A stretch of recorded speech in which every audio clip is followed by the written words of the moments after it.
but every effort will be made to ensure that the public can adequately access the proceedings as provided for in the order. A reminder that persons who would like to listen or view this meeting while in progress may do so by following the instructions on the agenda and meeting notice. All votes subject to remote participation, and therefore will be roll call votes. And we always remind people that the meeting is being recorded, and we always take a moment of appreciation for our troops that are serving around the world. Also, I think this evening we should remember Lou Fellini, who died this week.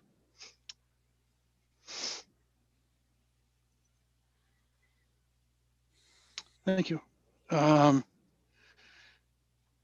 Let's see, appointments section. Is Todd Trehubenko coming or not? I saw something about them postponing.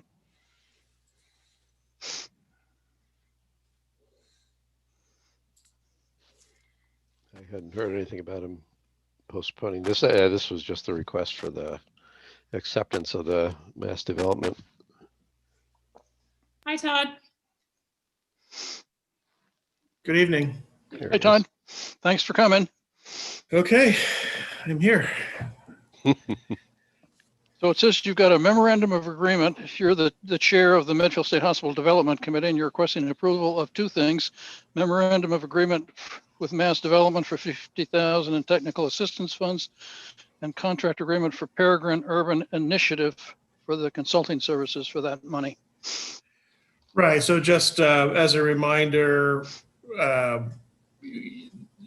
we made a submission for technical assistance to Mass Development for their funding round in the fall, which was approved by the Board of Selectmen.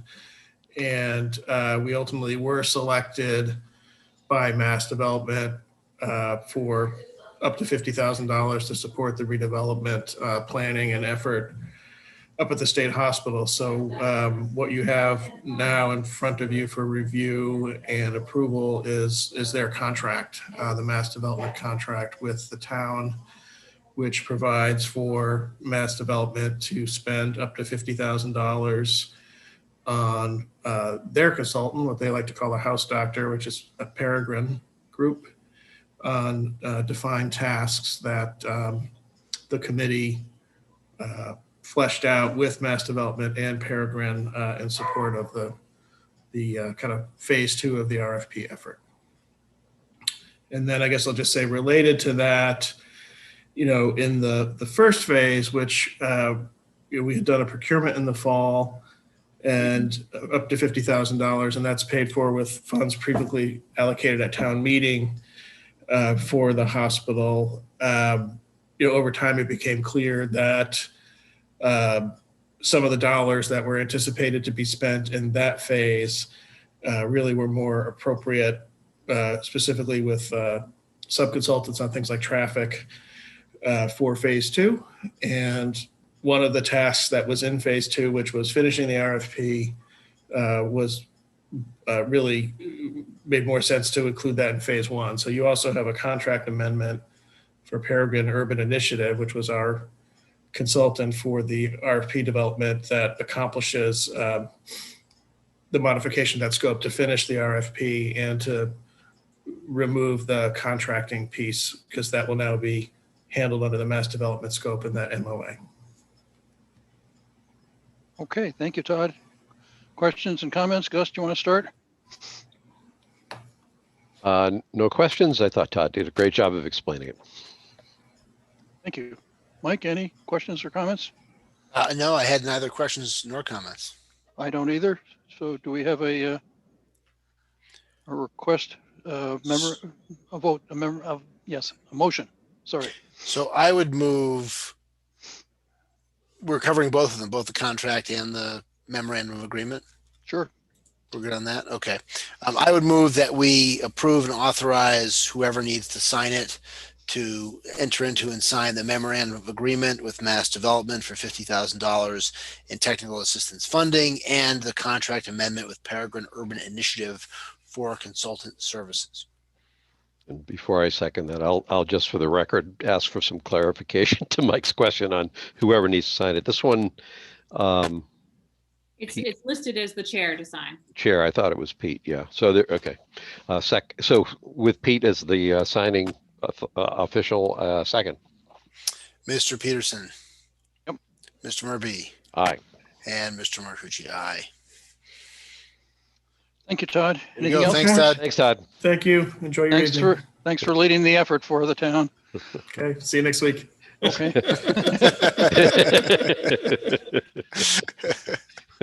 Next, we have Gene Minio and Jerry Potts, Cultural Alliance of Medfield, to provide update on prior request to use Medfield State Hospital for the summer concert series. Gino, you always look so high resolution, Gene. Thank you.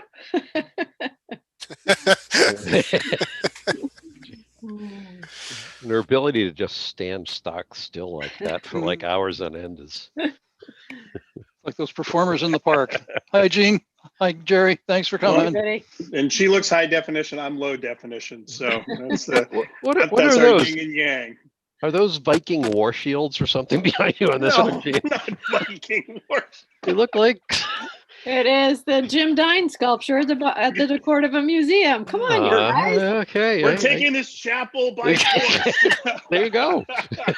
No, they are candles, I think. Okay. And I have nothing to do with any decor in this Okay, entire house. okay, So I okay. will be, Okay. Ugh.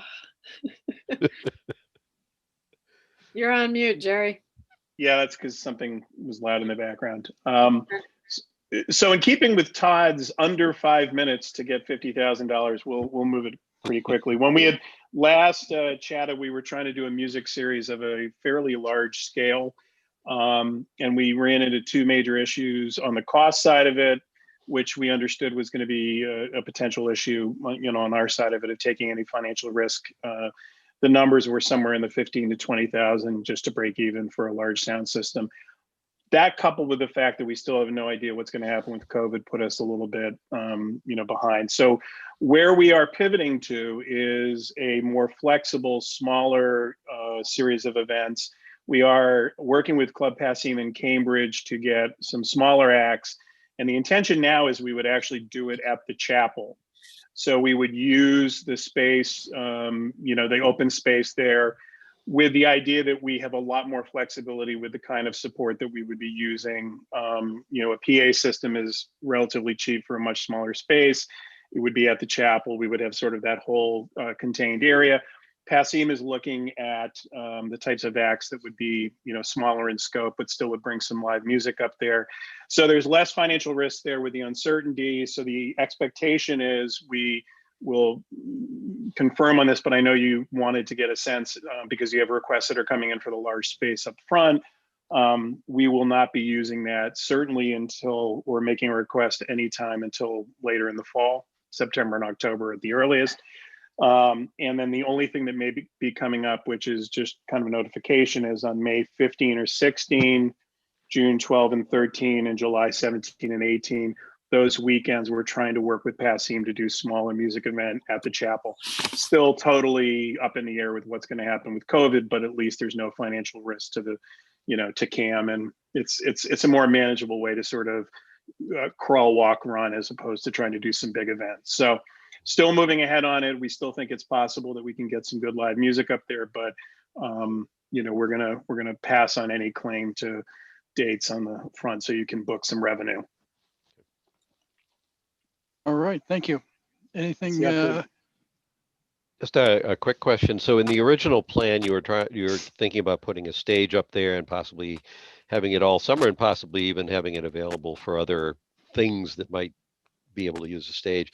Will this still involve some sort of stage, or is this more of a informal on the lawn kind of thing? Yeah, if you look at, there's an elevation area by the chapel, and we are going to try, and we're talking to some folks now about trying to put a more permanent, solid stage there that would be fairly reasonable cost-wise to do, but would be weatherproof, and other groups could use it. We could, allow them to borrow it, lease it, whatever, for whatever space, but much more manageable cost side. It was like 18,000 for a stage, you know, for that period of time. So, you know, the quote was $250,000, which, I mean, Gene wanted to do because, no, I'm just kidding. Because, you know, I mean, no, it was way too much. So we got 3 quotes on it, and all of them were fishing in the same neighborhood. So we'll build to that. But the last thing we can afford to do right now is lose money. So. But these would be still outdoor concerts? Totally outdoor. Totally outdoor. Awesome. Great.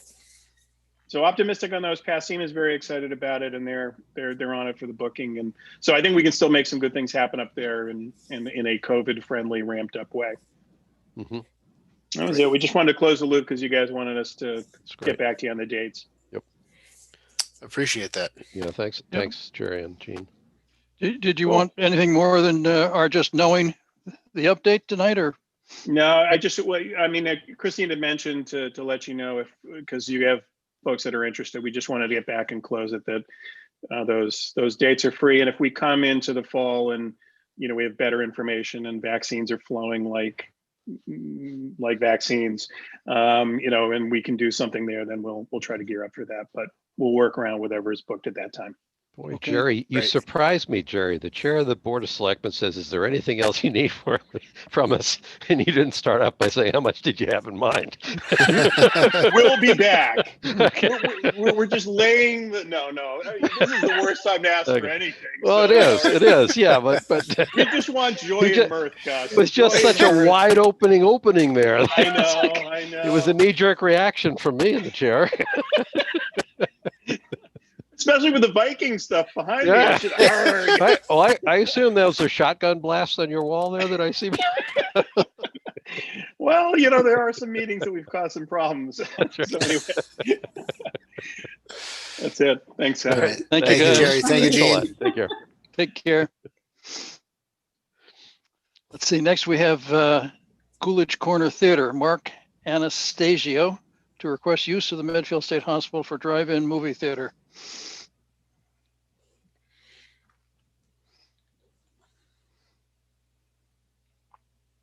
Mark, Hi, guys. Sorry, I thought I was. Hey, Mark, thanks Hey, for Mark. coming. Nice to see all of you. Thanks for taking the time. Yeah, we had a fantastic time putting on drive-in movies over the summer and into the fall with all of you. The Coolidge team really loved working with everyone from the town. We thought that the plan that we put in place worked pretty well, and it was evolving over the shows to just get better and better as far as logistics were concerned. The Coolidge is actively planning to host drive-in screenings somewhere. We know that we should have a plan in place to put on pop-up drive-ins. I thought that the state hospital location was an excellent option. So we'd love to know if it would be available to us over I would say late spring and through the summer.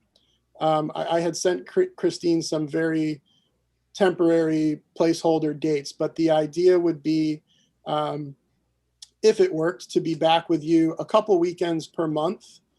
And in an effort to cut costs, we did okay. The deal that we had with you splitting the net worked well. Each show produced a profit, and if we can just cut down some of the expenses, I think that we'd be in a lot better a place. And one of the ideas I had to do that with our team at Boston Light and Sound, the engineers there felt that if we could eliminate all the work that went around inflating that pop-up screen, the inflatable screen that we were using, and setting up the truck as a projection booth each time we came out, we could cut down on hours of labor costs. So the idea would be to seek approval for a sort of semi-permanent structure at the field.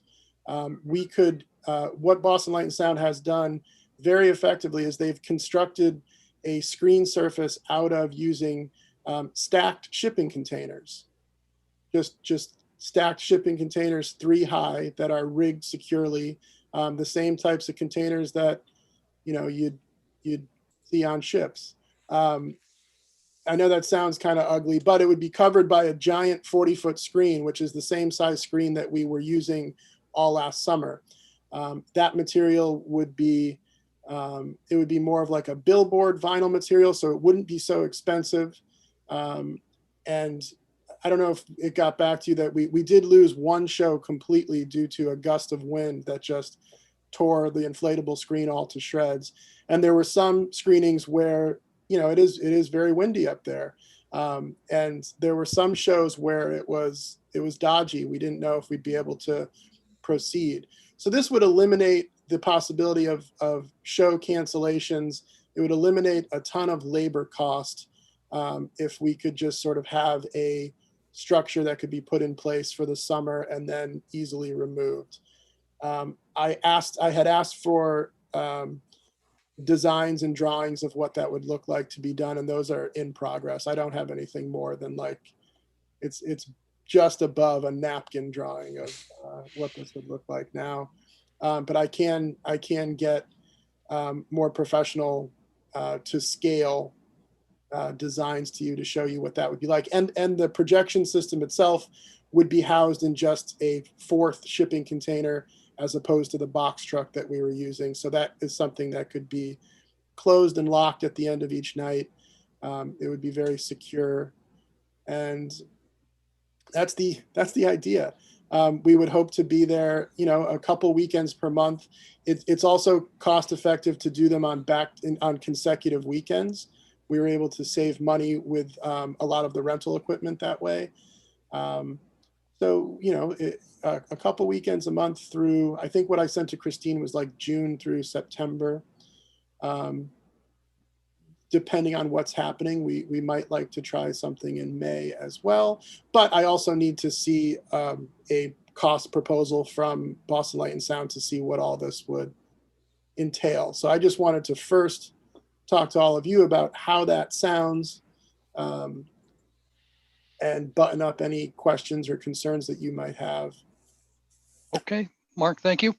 Gus, do you want to start off with the questions and comments? I'm not sold on the shipping containers in a permanent installation, but it occurred to me when you were first talking about cost, I was wondering whether consecutive weekends would be an advantage to do that. So that part makes sense to me. You know, just on general principle, I thought is everything I've heard about what we did this past year, what you all did this past fall was well received. I think in general, maybe especially when we're under the conditions we're under now, it's an especially good thing to do. But I have a feeling that even if things loosen up in the summer, this would still become something that people would enjoy being able to do. So I think you know, the idea of doing this for the summer makes sense to me. So let me split the two things up. My quick reaction to the screen is I'm having a hard time picturing shipping containers stacked up with the screen in front of it being a good thing for us to have at the very front of the state hospital property all summer long. So that I'm not sold on. The shipping container that's a storage area for your equipment, so you don't need a truck. I don't know, do you need the shipping container where you project from, or can the shipping container be down in the parking lot where we're keeping buses right now all the time? If it were we put the truck, that would be more of a time-saving measure for us. But again, what's bothering me about that, there's more going on here. If things here in town, we're in the process of trying to basically attract developers to redevelop the property.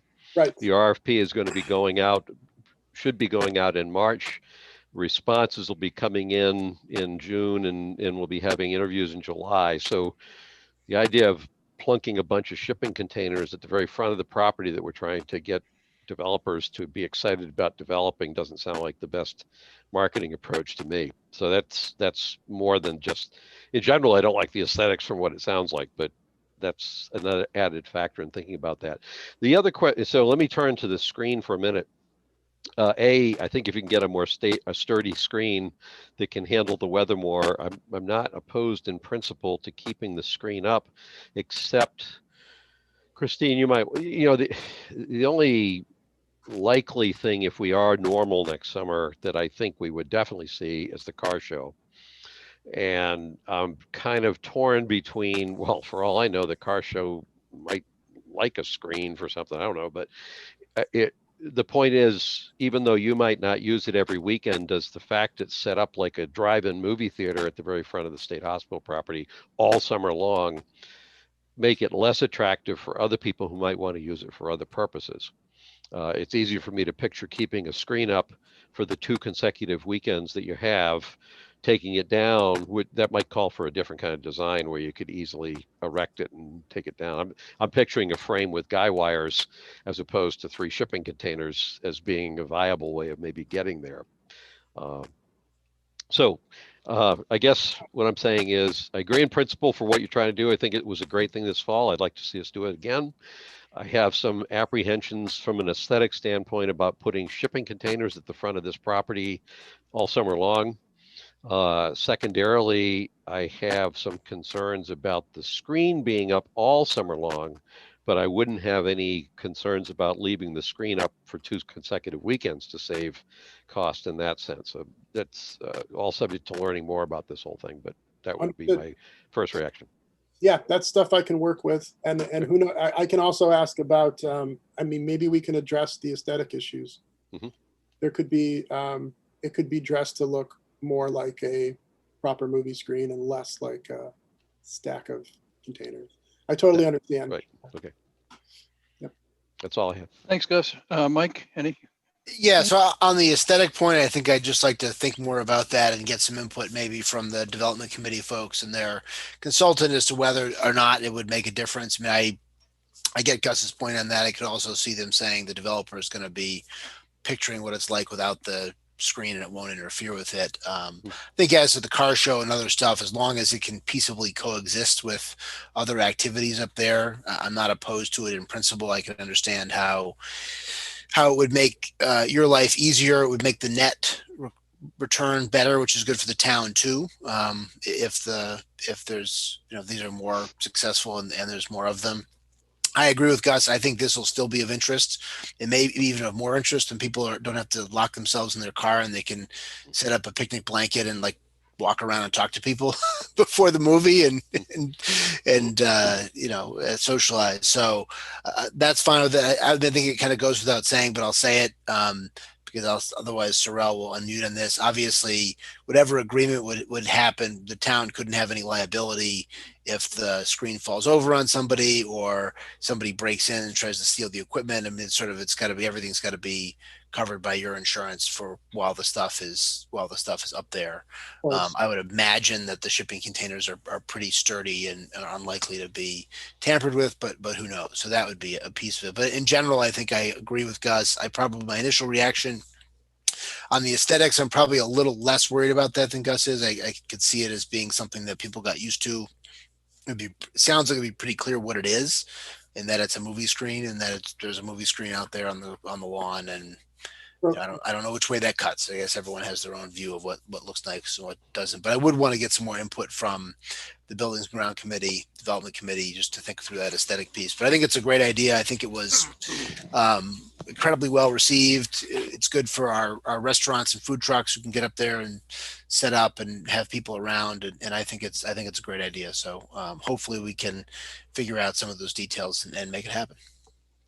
I did, just so you know, I did talk to John Thompson before the meeting, and I believe, Mark, you had talked with him as well, and he had no issue with any of it, but said obviously it was up to the selectmen regarding the shipping containers being used as the screen. I don't believe we have the car show this year, but I just sent him a message now to double check with him, but I don't believe they're going forward with it this year, but I'll find out definitively. Thank you. Yeah, it's too bad, but I guess it's understandable. It's a lot of planning. If these restrictions aren't lifted by June, it's a lot of planning for him to do. Just a quick reaction to the last thing that Mike mentioned when you mentioned the food trucks. Maybe something we should think about on our side is if you're doing this, let's say 2 weekends a month. So there's 2 movie weekends. When you said food trucks, the dots started to connect. And I'm wondering whether there's any way this summer we could establish a program of, weekend, not Friday and Saturday nights at the state hospital grounds that would be a setup for some of those food trucks. But what I'm connecting it back to what Gene and Jerry are talking about. So if there were certain weekends that Gene and Jerry are running concerts by the chapel, certain other weekends that we have movies going on, and then maybe there's a third thing there that fills out every month, to where suddenly, instead of the fact that the screen is up there isn't like, yeah, it's this thing that happens twice a month for 2 nights and then it just sits there all summer, but rather it's like, no, the town has deliberately thought about how it could turn the state hospital into a mini destination over the course of the summer for people who are here in town, doing different fun things on different fun weekends. And with food trucks available to go up there for, you got to get rained out on some nights, but I'm just saying, maybe we should think bigger about how we want to, if nobody wants to rent the state hospital, maybe we should be thinking bigger about how we want to use the state hospital. Okay. I like that, Gus. I like it. Yep, me too. Mark, I guess I generally like the idea of you're doing the movies there too. I have maybe even more concern about the aesthetics of the stacked up shipping containers. Is it 3 high, did you say? It's 3 high from the street view. I wanted to say the only portion of it from the street that would be visible is about 9 feet high on the bottom. The rest would be completely covered by a giant white screen. So Yep. Okay. And then a couple side by side, or 3 side by side, or I think we can do that with just 3 on top of one another is what the design looks like. But I'm going to get something that looks a little bit better, and then see if there's any ideas that they might have about the aesthetics.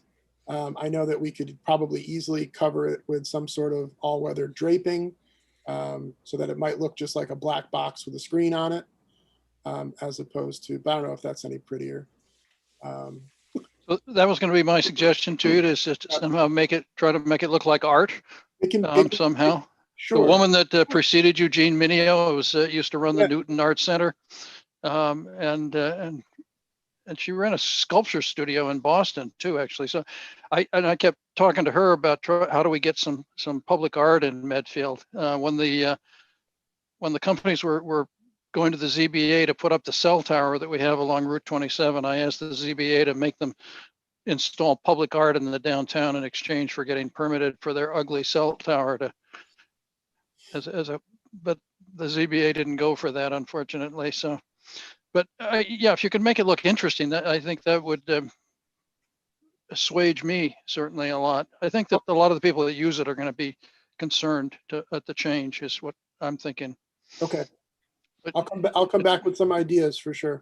I'm so glad to hear that it's working for you guys. And yeah, we had a ton of fun. I mean, it was good to be out and working, and it was just great to be putting on public shows. And we're very thankful to all of you for allowing us to do that. And it was great seeing audiences have a good time. So we're eager to get back. And yeah, well, we appreciate you being there, Mark. Yep, it was the last movie that I saw, Mark. Oh, good. I'm glad you made it. All right. Well, thanks for coming. You're going to get back to us then with more information. Absolutely. Thank you all. Thanks, Mark. Thank you. Thank you, Mark. Take care. So our 4th appointment tonight is with Jeff Marble, Medfield Food Cover, to discuss potential lease of town of Medfield property. The food cupboard works out of the basement of one of the churches in town, and there, if anybody's ever seen their space, it's very difficult space to work in. They're in a basement, and the people that come to get the food come into the 1st floor. So there's a lot of up and down. Jeff created a storage space in an area that has a dirt floor. It's actually pretty usable, but you have to kind of climb through a hole in a wall to get to it. Not very comfortable working space. Not quite sure why my picture is not coming up yet, but can you guys hear me at this point? We can. Yep. Yeah. There we go. Hey. Now we can see you. All right. So thank you everybody for inviting us here tonight. I I'd also like to thank, I think a majority of people here on the Zoom call have taken tours of the food pantry to really help understand what we're fighting against. We've got a couple more tours scheduled, but there's no question we have a space problem. And in order to continue serving the town, we need to work on some space of our own. I just want to very quickly introduce our board. We have 5 people that are involved in our space planning committee. Susan Gorog and Tracy Rogers, who are the food cupboard co-presidents. We also have Beth Eby, who is the president emeritus for the food cupboard, and my wife, Abby Marble, who's a director of the food cupboard, and myself. So there's 6 total on the board. We've investigated working with the church. We've investigated leasing property, and we're currently, nothing really worked out well with any of the first rounds of investigation.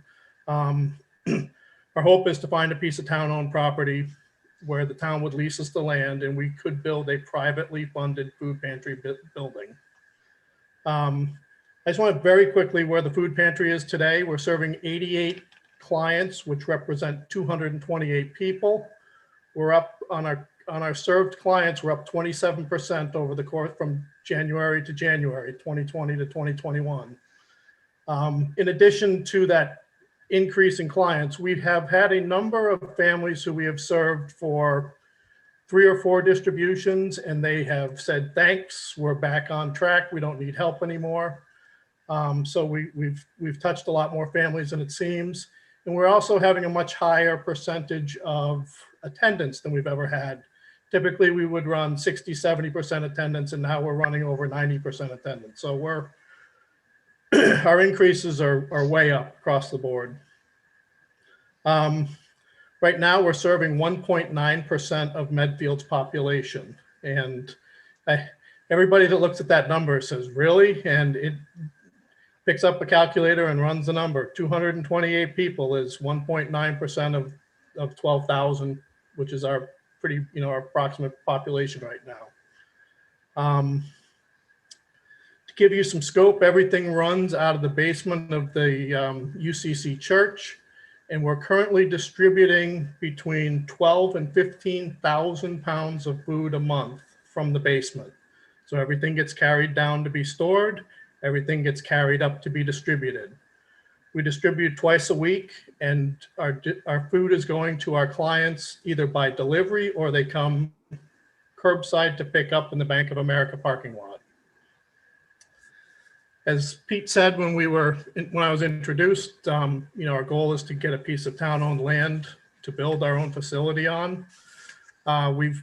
In August, I appeared here before and we were talking specifically about 2 possible sites, both of which have run into some bumps.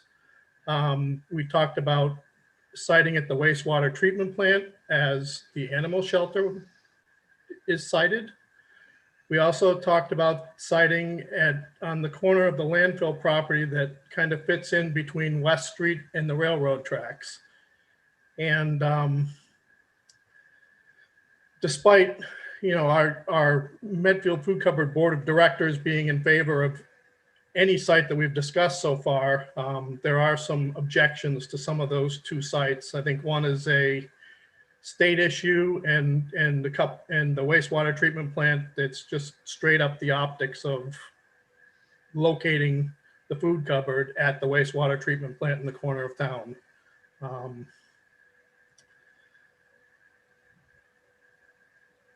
We also, when we appeared at the select board meeting in August, Lot 3 on Ice House Road was mentioned.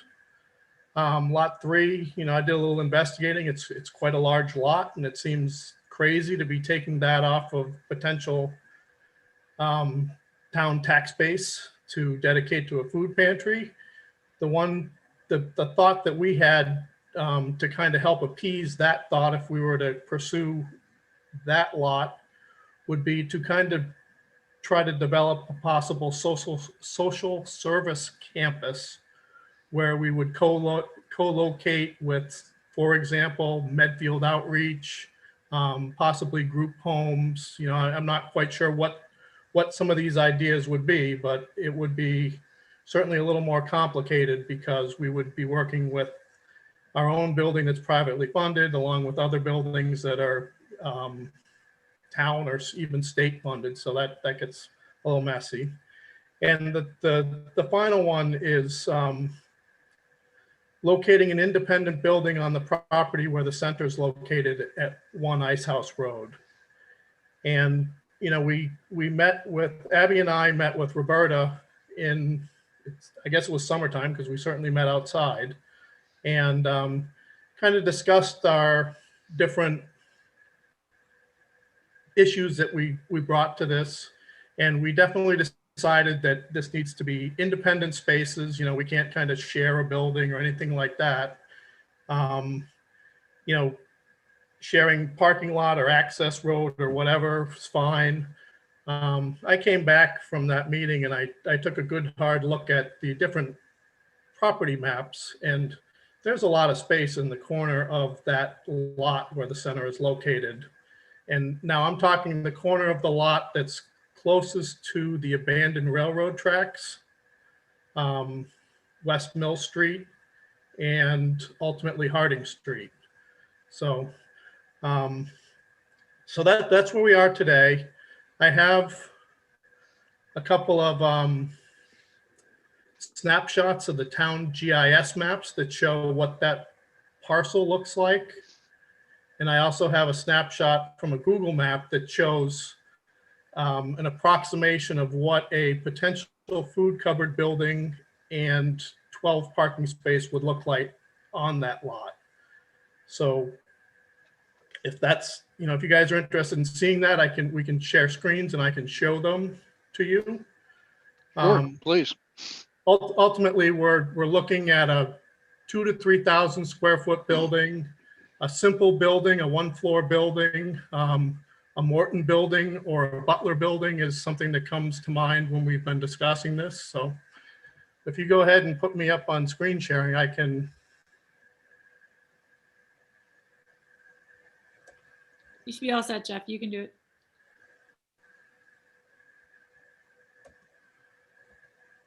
You can do it, Jeff. I'm coming.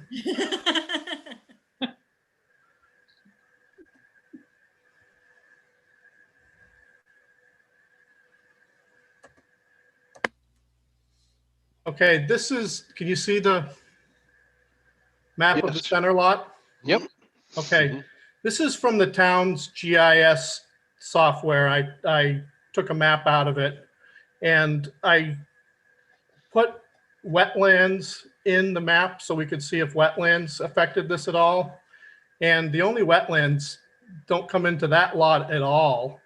They're actually on the property adjacent and behind it. So the wetland issue is not a, you know, it doesn't come into play. I'm not a town zoning expert to know all the different things that do potentially come into play. But the other thing of note is, and I'm not sure if you can see my cursor, I can barely see it, but just to the lower right of the parking lot is a retention pond. But when I go to my next map, you will see, because I was unable to draw a rectangle on the town GIS map, I went to a Google map where I was able to draw my scale suggestion on it.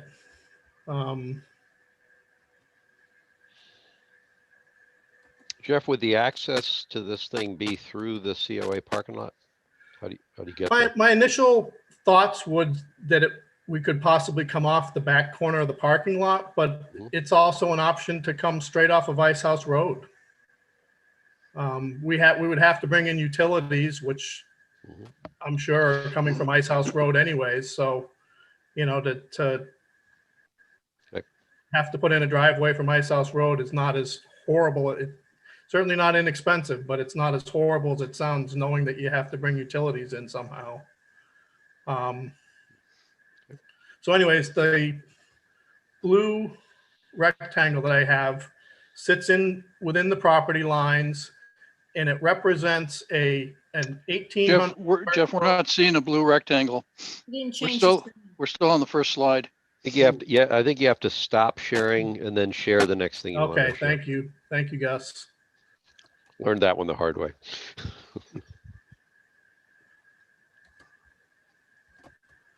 There you go.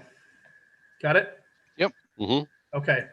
Hmm. So the blue rectangle represents an 1,800 square foot potential food pantry building with 12 parking spaces. So it's 5,500 square feet is what that blue rectangle is.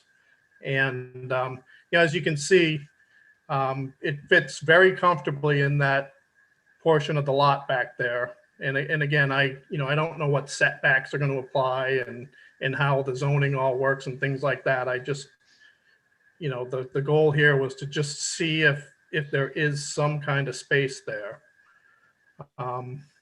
So that's what I have to show that in the initial look that this is a potential site that might work for us. The only other thing I have, and again, we've been through this before, but the just basically looking at a one-story simple structure with a parking lot around it and access for food to go in one side and clients come out the other side with bags full of groceries. So at this point, I'm looking for questions, discussions, comments on other sites. We're very open to trying to figure out how to make this work in some way. Gus, do you want to start off with the Sure. questions and comments? Sure. Just one administrative thing, Jeff. I had responded that I wanted a tour. If you scheduled me for one, I never got the word. So if I missed a tour, apologies. If I didn't miss a tour, I actually would like one, but somehow or another, it never connected. And I've been so sucked up with client stuff that I haven't had a chance to follow up. So Gus, I will reach out and we can do it anytime. Okay. We do it on specific times. You might catch us kind of halfway preparing for a distribution. Yeah, that's I'm flexible on that. That's not a problem. But in this my work schedule, I'm not being. I have work to do, but it's not hard scheduled stuff, so I can be flexible. But anyway, leaving that aside, first I'm kind of glad that you discounted the wastewater plant as a good site. That one bothered me, as I think you already knew. I've been thinking about this, and I'm going to throw some ideas out that I have not vetted with people. So this is some things that I've thought about. First point that I would make is it occurred to me that we may have a short-term issue, which is you don't have enough space right now at a time when you have probably a surge in demand. You want to build a building in response to that short-term issue, and part of me saying, well, what if you thought about that just as a short-term issue for now in order to be more thoughtful about building the building or getting a building that is a more permanent solution, that is a more ideal solution. So I'm kind of splitting the question into what would a short-term answer be, assuming that there is a short-term answer that doesn't have to be the long-term answer. So I'm going to throw some ideas out. Some of these will be, nobody's heard them before. And some of these, like one of them in particular, I probably have to talk to the development committee when we meet to make sure that this is even feasible. So let me start with the short term. When I started thinking, when you first came to us, I thought about those locations. I didn't particularly like either one. And it was partially the optics, but it was also partly the location. And it seemed to me that a food cupboard ideally would be an operation that would be relatively centrally located near the center of town. Partly with the thought that some of the people that live in town, there might be some people that live in town that would take advantage of it. It would be nice if they could just get there. So in that sense, the church was a good choice, but it's not a good choice anymore. I started then saying, well, so ideally, where would you put it? And the first thought I had is, well, ideally, the food cupboard would be at the FAF Center. If we could get somewhere both short term and long term, the FAF Center is the first place that came to mind as a place that it might be feasible to do that. The second one ties into one of my long-term ideas that I actually floated last time. I was driving up at the state hospital property and I drove by the security trailer. And I looked at that and said, are we even using that thing? So I talked to John Thompson to ask him, I said, first off, are we using it? Second, is it in good enough condition that you could recondition it? Or is this just like a really stupid idea? And John said, well, we are using it as a storage trailer right now, but in fact, you could fix it up and we could certainly move our stuff out of there. And my thought there, Jeff, it may still be a stupid idea. So you can just say that's the stupidest idea I've heard. But the thought was, rather than building kind of an industrial building, if in the short run you could put up you might have to put up an auxiliary building there for storage purposes, but if that could be fixed up, that might be something that would actually cost less to do, set it up. We would be using a piece of town property that right now is basically not performing much of a function in a spot that's a pretty convenient location. So that was idea number 2. Idea number 3 was the Dwight Derby House.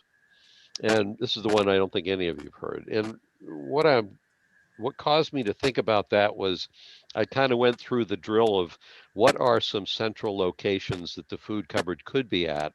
And as I ticked through like the second floor of the Monk Block building and all kinds of stuff like that, it's like, oh, that's not going to work. But then I said, well, heck, the Dwight Derby House right now, from a financial standpoint, as a restored house, is struggling. Its usage is limited. And so that was my third brainstormed idea. Maybe not practical, but in terms of trying to keep something in the center of town, those were 3 short-term ideas that I had. Let me go to the long-term. You brought up the social service campus. Last time we talked, I brought up building 1 as a building. That's the very first building when you drive onto the state hospital property. That it almost looks like a house on the left. And it occurred to me this concept of possibly having that be a social service building where Medfield Outreach and the food cupboard would be there. It might, from a long-term standpoint, represent a feasible possibility that would get you a really nice location with no particular parking issues. It seemed to me it would only make sense if we actually had a couple of social service activities there as opposed to converting that entire building to just a food cupboard. But that was a long-term solution. I hadn't thought anything at all about the COA. I would consider that to be another long-term solution. The only question I have is, why did you rule out the possibility of appending the food cupboard to the COA building? And Roberta's here, so I'll welcome if that's a bad idea for some reason.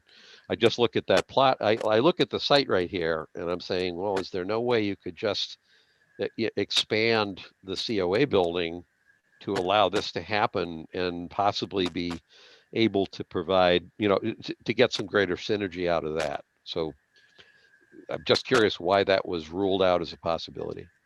The idea of basically, we're trying to respect the fact that the senior center has a long-term desire to expand. Is one reason. And the other big reason is that we're looking to be privately funded. And with that, it gives us a lot of different freedoms that I don't think we would have if we were part of a town-owned building. Okay, I'm not sure what those freedoms are, but okay. Fundraising. Well, COA certainly fundraises too.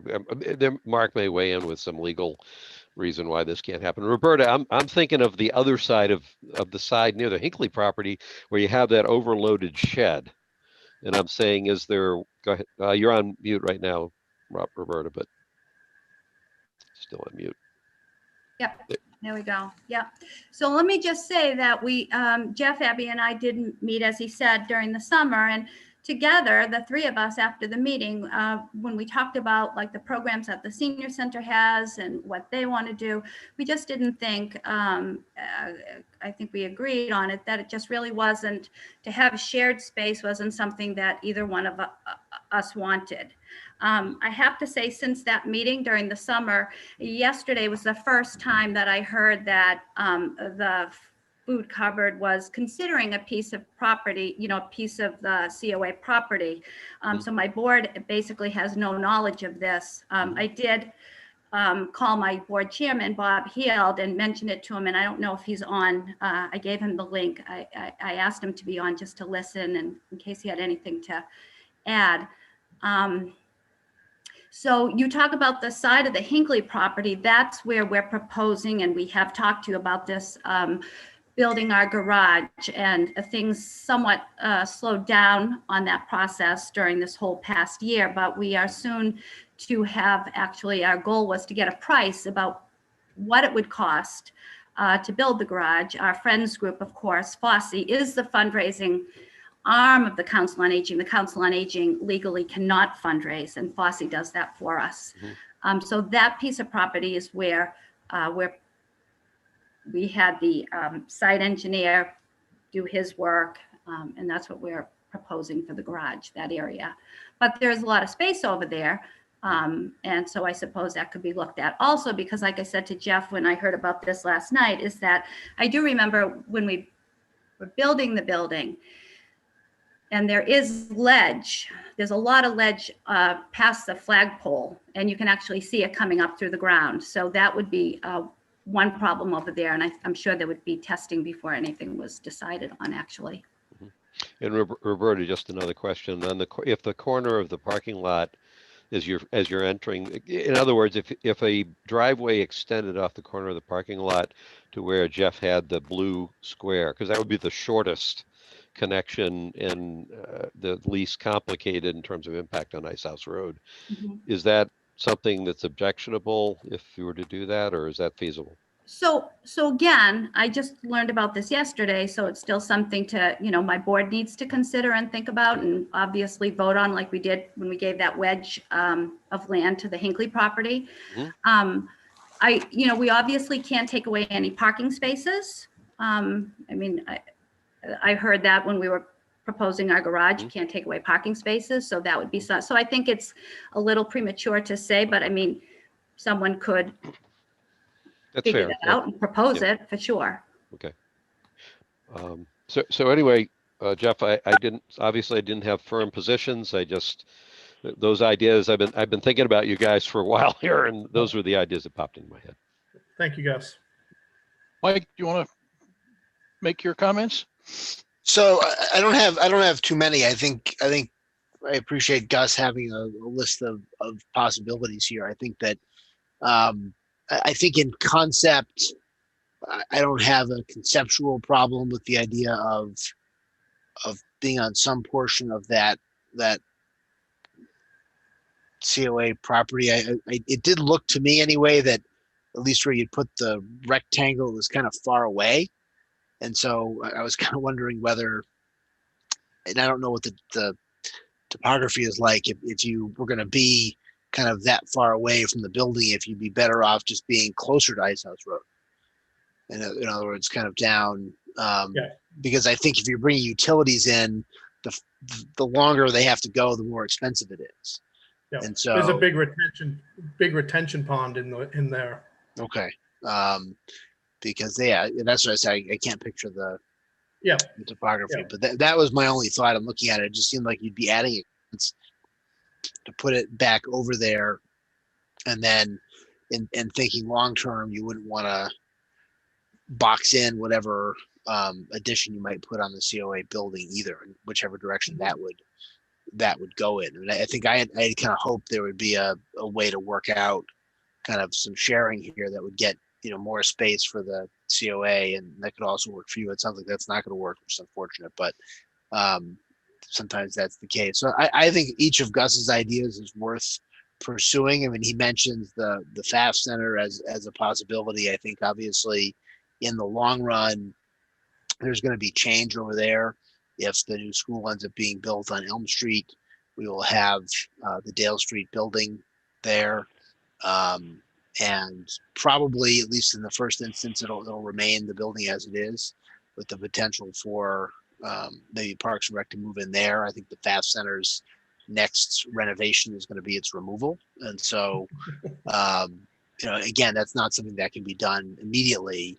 But if you were thinking more in the long term, it seems the footprint of the FAF would fit with what you're looking for.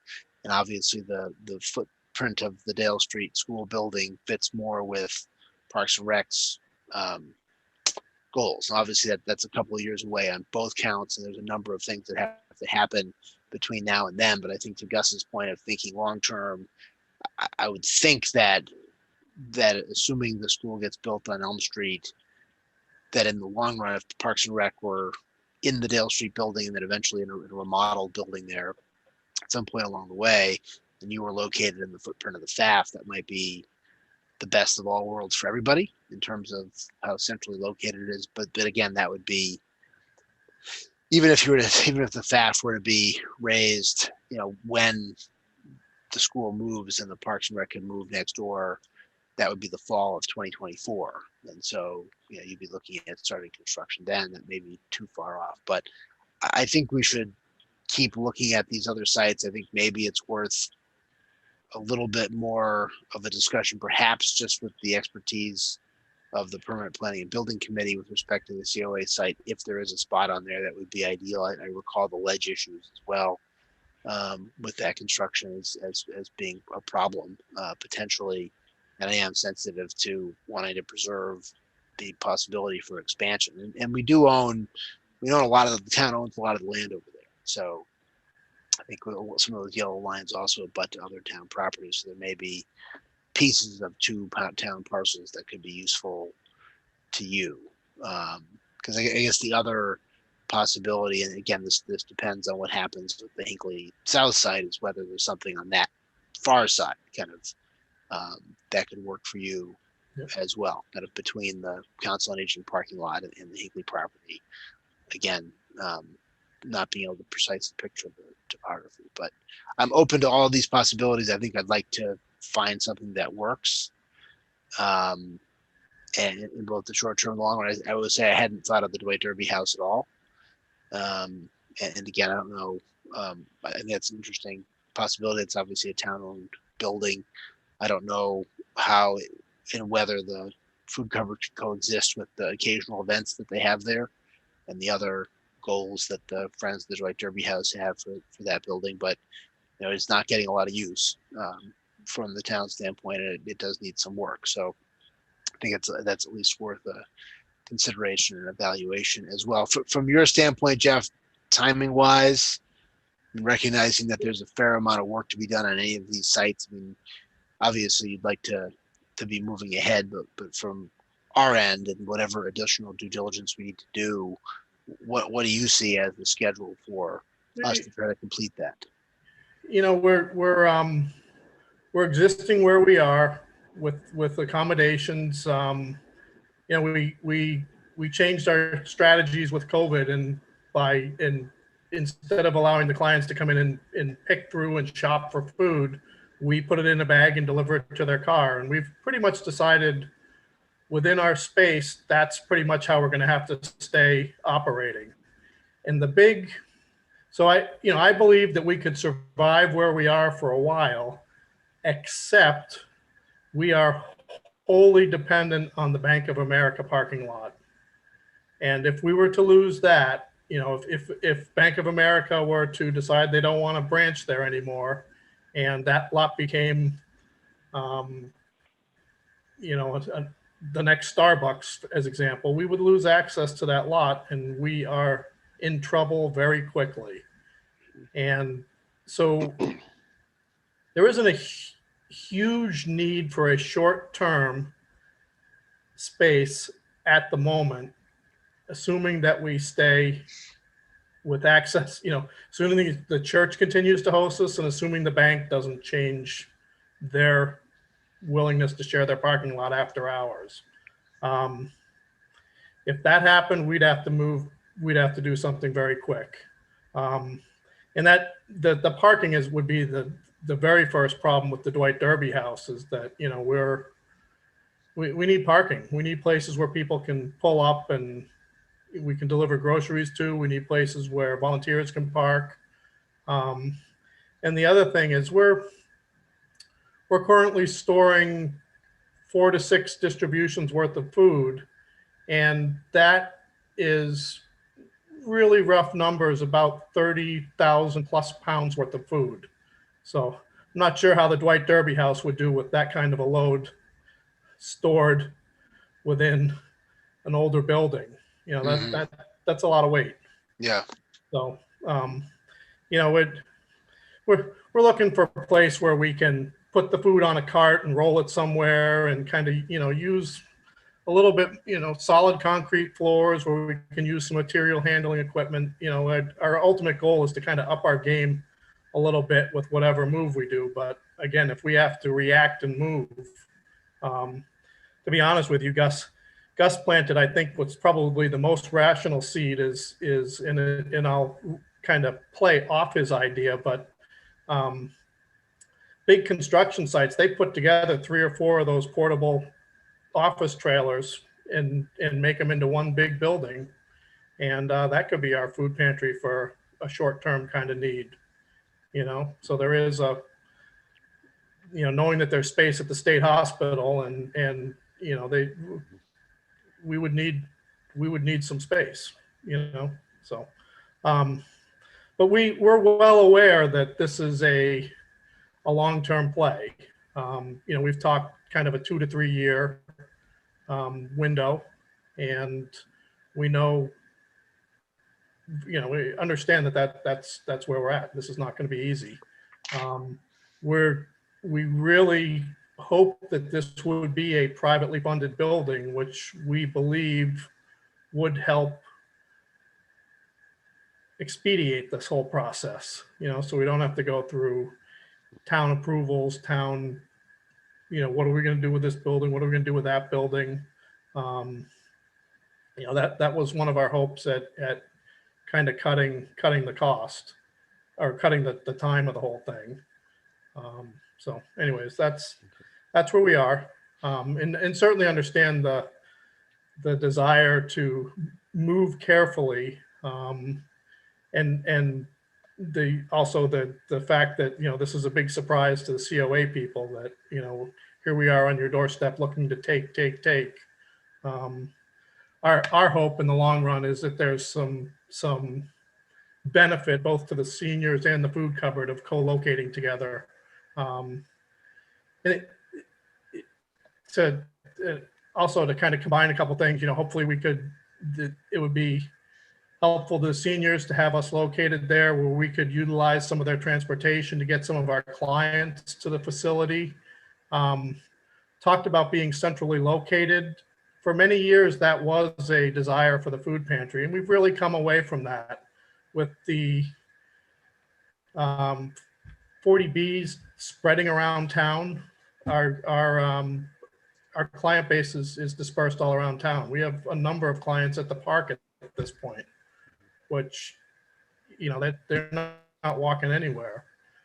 And besides, you know, we're giving some of these families 10 bags of groceries. So they're going to drive to us no matter how close they are, or we deliver.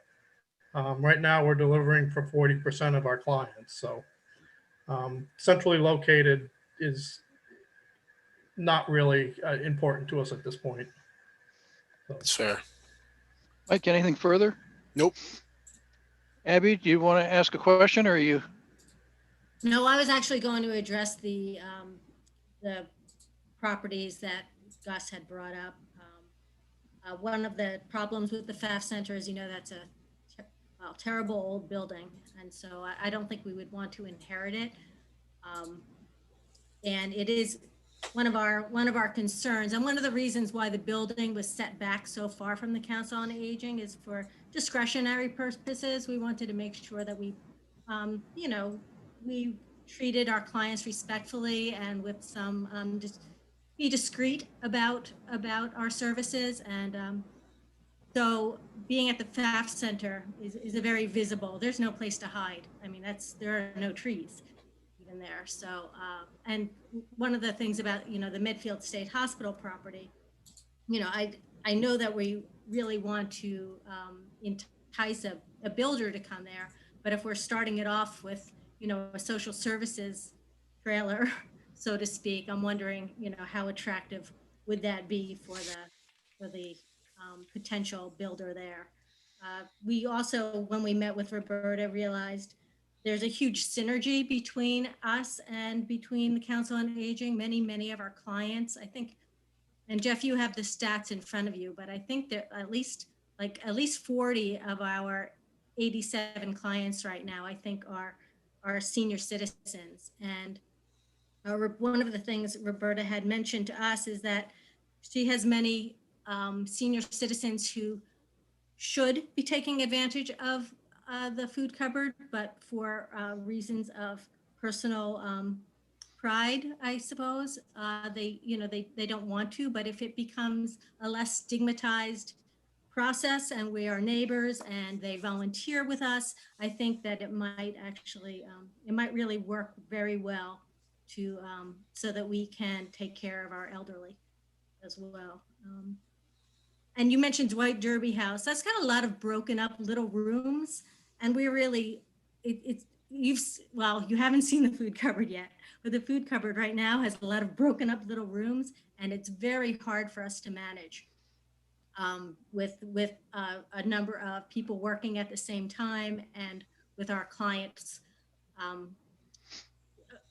We wouldn't have an area where they could come in and shop, so to speak, or we wouldn't have a place to stage our or all of our bags for a distribution pickup at Dwight Derby House. So they might even have dirt floors, and we really want to get away from that. We have them now in our primitive area, which you will see when you come visit, and it's just not ideal.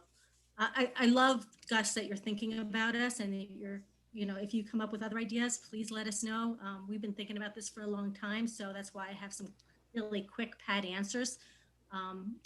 Don't mean to be disrespectful. I appreciate your thoughts, but we have thought through a lot of the places that have been mentioned so far. Yeah, the dilemma, it's actually from my standpoint, it's one of the fun things about being a selectman is that the problems that we have to think about are multifaceted.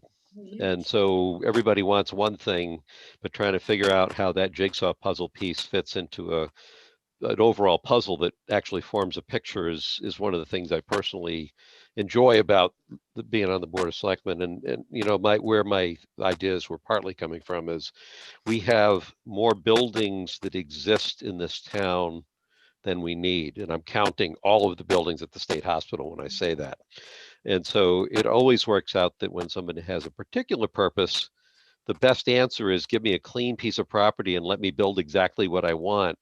But I'm very mindful of the fact that right now there are some other, and I'm not arguing or trying to push you guys in a direction. I'm just trying to explain the thought process and where it came from. I'm very mindful of the fact that there are some buildings in town perhaps that either need to come down, or some buildings in town like the Dwight Derby House that at some level the town wants to maintain and keep, except that we can't afford a bunch of museum pieces.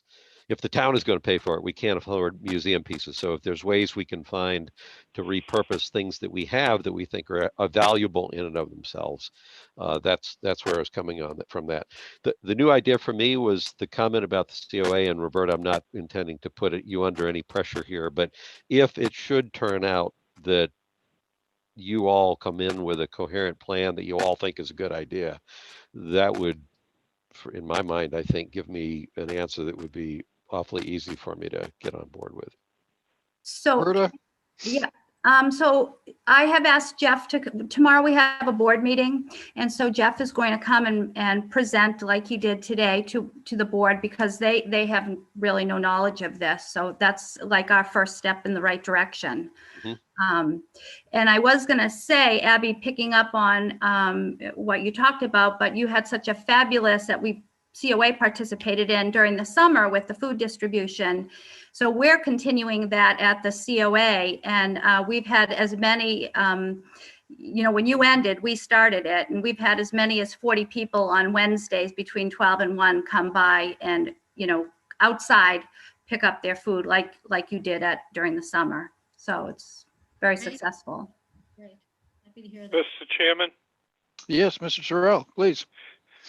So I just wanted to chime in with a couple of thoughts. I think during the discussion over the summer, I pointed out when I think you were talking about the treatment plant area that we had gotten town meeting action and ultimately state legislation to allow the Shelter 2000 to go there. So that anytime you're talking about disposition of town property, that's a process.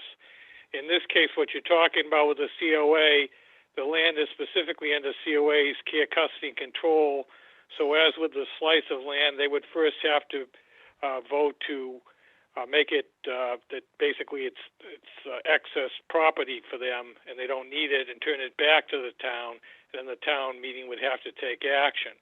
With respect to the building and site, I just point out a couple of things you want to look at, and that is it's not just a building. You're obviously going to need parking. That's going to create impervious surface. That's going to create the need for drainage structures. So that should be looked at with somebody with an engineering background, or perhaps even you want to talk to Sarah Raposa to get some general ideas of what the requirements of the town would be from a site plan standpoint. And also the wetlands issue, it doesn't matter where the borders are, it's the distance to wetlands and buffers. So if there's any wetlands in proximity, you have to calculate that and take that into account as well. And there is a zone change along the back of the Council on Aging property, I think, from the industrial zone land to the residential, and that requires a 150-foot setback, I think, under the zoning. Yeah, well, that would depend if how they qualify, if they're subject to zoning or they come under some kind of a nonprofit exemption. But the starting point would be you're correct, unless they find a way to come within an exemption. So there are a number of issues that you need to look at in the big picture if you're going to focus on the COA property, or any property for that matter. Okay, thank you. So my reactions are, number one, I guess I'm not bothered the way some other people are by the wastewater treatment site location. I know the optics aren't good, but I think that could be overcome. I don't know what the issues are with the land on West Street next to the railroad tracks, but I thought that was a good site too. With respect to the Dwight Derby, I just don't think that's feasible. And so certainly the Dwight Derby house people wouldn't want the food cupboard in the old part of the house, and they're using the new part that they built already, so that as a museum, basically extension, so that they're not likely to share that. So it'd have to be a whole new structure on that site. And as Jeff says, the parking and the in and out traffic is a problem there. PAF centers just needs to be torn down, I think, as Mike suggests. I'm fascinated by the pictures of the site of the center and the amount of space that's there that I hadn't realized. I think there might even be space between the railroad tracks and the retention pond to put the building that you're talking about up on Ice House Road. I would very much encourage you to talk with the Council on Aging about the sort of synergies that Mike was bringing up. And I know that Roberta wants to get her vehicles under cover, and it seems to me that there's, and the food cupboards can only be used in the building maybe a couple days a week, it sounds like. So that I think there might be a lot of synergies if you guys talk about what each one of you are doing, and there might be a way for the Council on Aging to get more space for them to use at certain times, and maybe a garage for their vehicles at the same time. So I just hope that you guys talk together and see if there are those synergies that are possible, especially if there are a lot of the food cupboard people who are seniors already. So those are my thoughts. Thank you, guys. You're obviously doing a lot of work on this, Jeff. So thank you for. You're welcome. Thank you for entertaining or for giving us our time tonight. And we have Abby has another issue that she'd like to bring up today, and it's about some promotional lawn signs. And at that, we will let Abby. Okay, we'll switch to promotional lawn signs. Abby, you're on. Jeff, would you mind sharing what I sent you earlier? So the town has been very, very generous, and we have, I think that for the most part, we've got enough food to sustain the Medfield food cupboard till probably early spring. And we're trying to get the word out that the Medfield food cupboard is here for all residents. And some people have come to us and said that they never knew that Medfield had a food cupboard. And I was wondering if this is what the lawn sign would look like. And there are a couple pieces of land that we'd like to put them up on. One is like on Baxter Park as you're driving down 27, maybe in front of the library, maybe Meeting House Pond over by the Frary Street and Thomas Upham House area. And these are just, I know that people probably don't want them on their private property because, if I put one up at the park, it might stigmatize the park. But we're thinking of putting them up in areas where we know that there are rental units and I hate to stigmatize again rental units, but that, if you look at our clients, that is really where they've been hit very hard. And, looking at our Medfield Foundation, COVID relief fund and all that, we're finding that our rental units have really been, there have been many houses as well, households. But anyway, I was wondering how you would feel as a town to have some of these signs put up on our town properties. Gus, do you want to react to that first? Yeah, to be honest with you, Abby, I don't have a real positive reaction to that I think on a couple of levels. I think you started to touch on some of it, which is to the extent that the locations of signs carry a subliminal assumption about the people that are likely to see it. I feel a bit uncomfortable with that, but probably more importantly, I'm wondering where this goes if at the point that the town actually suddenly says, yeah, well, we can put these kinds of yard signs up on town property. Well, there'll be a lot of requests for yard signs to go up around Baxter Park where there's great visibility for all kinds of good purposes or, current events and things like that. And I personally am not real keen on opening that can of worms. I definitely think that if the issue is we need to promote more to make sure that people know that the food cupboard exists, I would be supportive of trying to do that through other ways. My quick reaction to this isn't the one I would go to. So I'll just leave it at that and let Pete and Mike Mike, comment. do you have reactions? You're on mute, Mike. Mike, you need to unmute yourself. Yeah, with the screen sharing, it's hard to find the unmuting button because it kind of covers the whole thing for me, but I found it. Take it down now. No, that's all right. I found the unmuting button. It was like a little sliver of the top of the microphone I had to find. But so, I mean, I have a similar reaction to Gus. When we have a sign bylaw, we have a rule in 4 locations where we can put up signs. There's kind of defined regulations around that seem to work. And I don't want to open up more town property to more signs.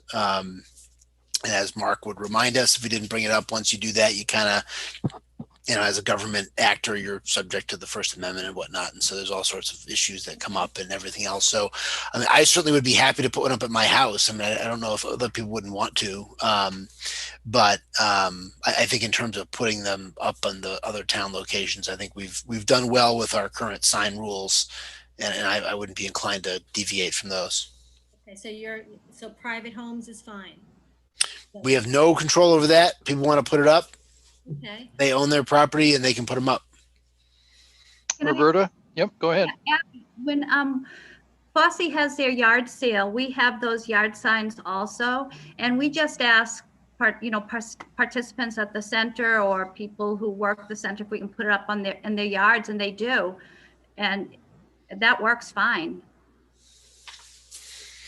If we run into, how would you feel if we did and I'm not looking for approval right now, but if we did a poster on a sandwich board? I know you said you had 4 sites that were good in town, but would that be acceptable? I would think so, yeah. The only issue there is nobody's got those sandwich boards as a permanent installation. So you might want to be more specific about when you want to do it. Yeah, we just want to make sure that everybody in town knows that, anybody who has food insecurity or resource, having food resourcing issues, that, that there's help. That's, From a visibility standpoint, Abby, the trailer that you had in front of the public safety building with a was- clear banner, there may be ways to do that either in more locations or more frequently, because if people don't know there's a Medfield food cupboard, that's probably one of the most, visible ways that I saw the Medfield food cupboard having. I mean, I knew you were there, but it was a very visible thing from my standpoint. I saw it almost every day. all right, good, okay. Thank you. So Susan. I would just second Mike's issues about we run in, as a government, we run into problems if we let some people do things and we can't deny it to others then. And there's always the problem that Mark tells us that we may find a group coming to us that we can't deny who we don't want. So I get it, it's I understand. all right. Anything else? No, that's good. Thank you for entertaining us tonight. Thank you all Thank you very guys much. for coming and giving us the update. Our next agenda item is discussions, and we've got three things: COVID and CARES, operating and capital budgets, and annual town meeting and warrant articles. Chris? Let me just start. Actually, I'm going to leave Roberta on there just because she has been working with our Board of Health agent on this as well. The Board of Health is meeting on Thursday and we'll have a complete vaccination update. But Roberta and Bridget Sweet, who operates as our Board of Health agent, have been working with the town of Needham, several pharmacies, and several ambulance companies. And we're taking the approach of trying to get the vaccination wherever and whenever we can for our residents. So I just want to congratulate and thank Roberta for all the hard work that she has been doing with our seniors, trying to get them. It's been very difficult. We've been fielding nonstop phone calls at the town hall as well as the COA. And I know she's been working tirelessly to get everybody registered. So I just wanted to make sure she got some thanks tonight for that. So I appreciate it. Thank you. It has not been easy. No, that state site is just horrible to navigate, but potential of CVS next week with vaccines, and then I'm working with Bridget, as you know, for something over in Needham. Yeah.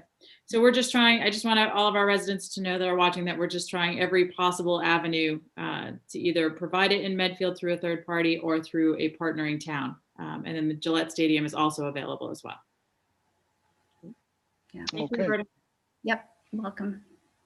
Have a good night, everyone. Good night, Roberta. Thank you. Thanks for coming, Roberta. Thanks for what you're doing. Anything further on COVID or CARES funding, Chris? Nothing this evening on CARES.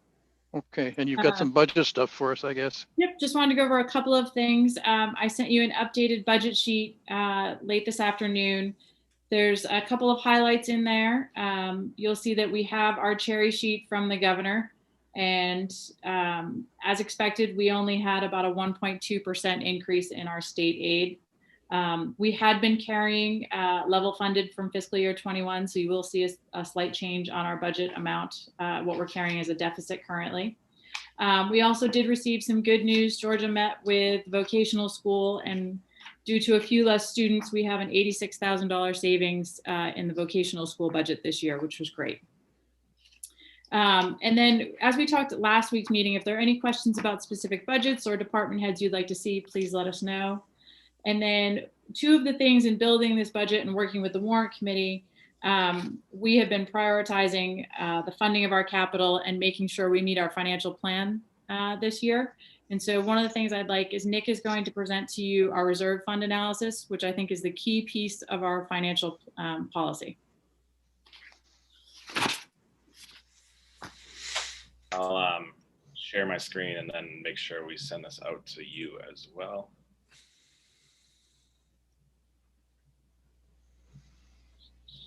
So what we've done here is had a couple of year look back and then also a couple of year look forward to just consolidate our reserve balances and to test them against our general fund. So what you'll see that we've done is our budget summary sheet that we work off of is basically an all funds budget.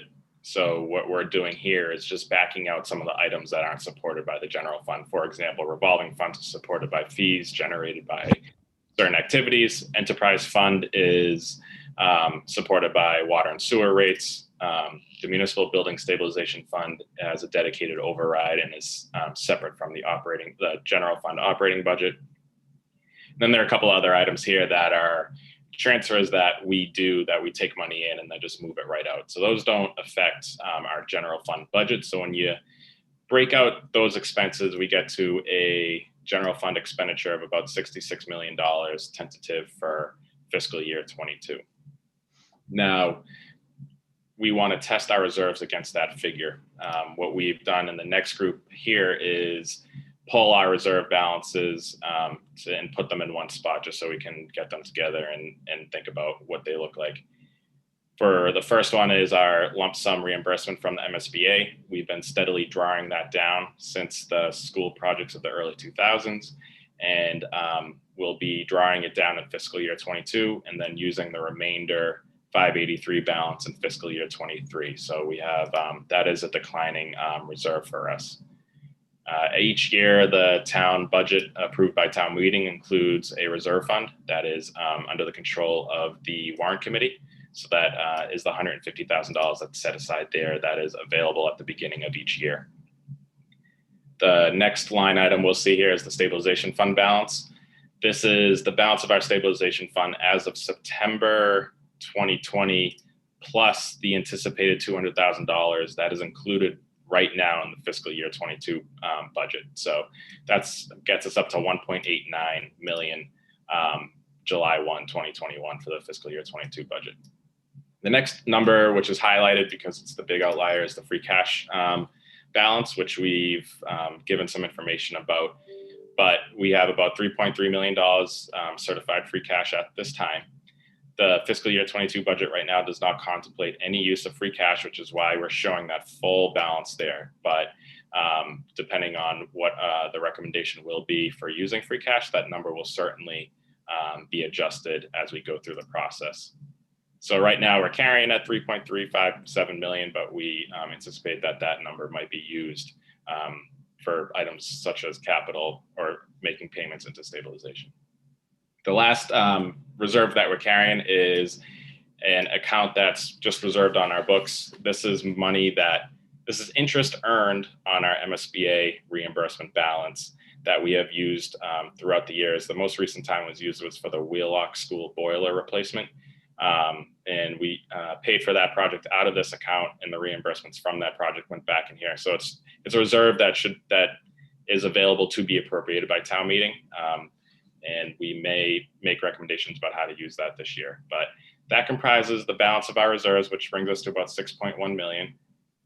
And when you test that against our general fund expenditures, we're at about 9.3% right now. A couple of the caveats I want to throw out here is this general fund expenditure number is based on where the fiscal year 22 budget is today with proposed expenses, which right now we're looking at a deficit of a couple $1 million. So that is not, so as that general fund expenditure number comes down, the reserves will have to be refreshed to take into account those changes. The other item I wanted to flag is that we have a high free cash balance at this time, which is good, but so what we're doing right here is testing let me take a step back. Our financial policies are looking for a free cash balance of 2.5% of expenditures. So we could meet our financial policies by using a significant amount of free cash in the budget. The problem there is the free cash is making up a substantial portion of our total reserves. So then you would start to fail to meet your other reserve, which is 9% of expenditures, not less than 7.5%. So there are two components to our testing our reserves, the free cash policy and our general reserve fund policy, and they're interrelated because the free cash balance makes up a substantial portion of our total reserves. So that might be a little confusing, but just because we are in excess of our free cash policy at this moment doesn't mean all of it can be used tomorrow due to the fact that we have that other reserve fund test that we run. So we will continue to keep this sheet updated as we go, as the budget changes, and depending on any recommendations that we make on free cash. And the last thing I just wanted to flag is that there are a few other reserve accounts that we keep. The Municipal Building Stabilization Fund balance, that's the amount that's in the account right now.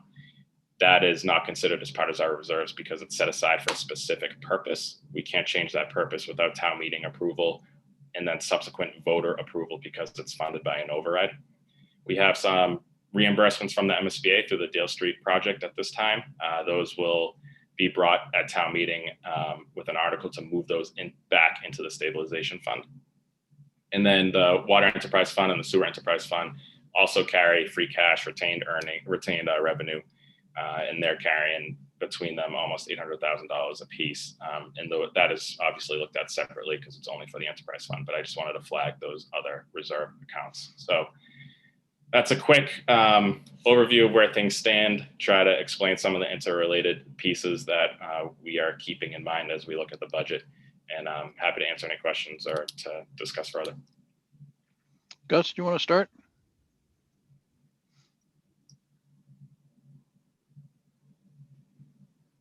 Now Gus is muted. We all had our turn tonight. There we go. Yeah. Thanks. I'm telling you, Gus, it's the screen sharing. It makes it harder to find the unmute button. Yeah, I don't, the option is leave yourself unmuted, and then every time you cough, everybody hears it, or go on mute and forget you did it.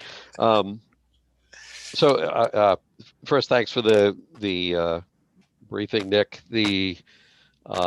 I guess the good news is at this early stage of the process, at least the debit or the debt that we have in terms of planned expenditures over how we have revenues to cover it is getting smaller. Even if it's not small, it's at least headed in the right direction.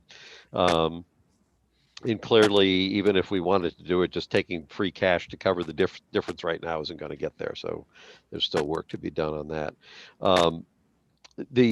Just so I think I'm thinking about this the right way. The reason you didn't talk about things like the OPEB trust fund is that's not a reserve fund per se. That's money that we have, but it doesn't help us out at all for our debt ratings and things like that. Is that correct? Right. The approach we take is there money that's available that we could use to help offset? That's what I thought. Okay. That's what I figured. Okay.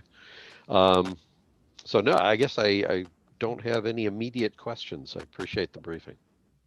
Mike? So I don't have too many questions. A couple of thoughts. I mean, I do think we should have a conversation. It doesn't have to be tonight about, with respect to the Municipal Building Stabilization Fund and then the Capital Stabilization Fund we're proposing to create.